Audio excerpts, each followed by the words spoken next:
Fədayə mənim yanıma gələndə cəmi 10-12 mahnı bilirdi. Bu sözləri müğənni Tacir Şahmalıoğlu Günə Uğurla verilişində deyib.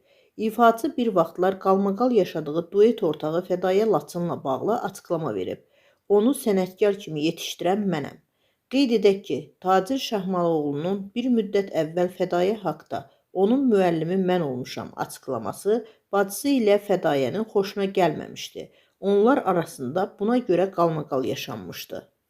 Müğənni Əminə Şirin verdiyi açıqlama ilə diqqət çəkib. Milli Az xəbər verir ki, sənətçi indiyədək demək olar ki, heç vaxt borc almadığını, yalnız bir dəfə belə hal yaşadığını bildirib. Əminə Şirin etiraf edib ki, təxminən 10-12 il əvvəl Aşıq Əlidən borc götürüb.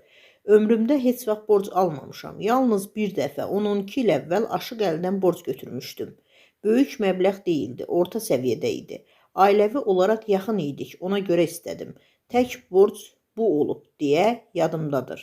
Müğənni əlavə edib ki, borcu qısa müddət ərzində geri qaytarıb. Vaxtında cəmi 2-3 gün gecikmə ilə qaytardım. Əli o borcu ürəklə vermişdi. Sənətçinin bu səmimi etirafı izləyicilər tərəfindən maraqla qarşılanıb.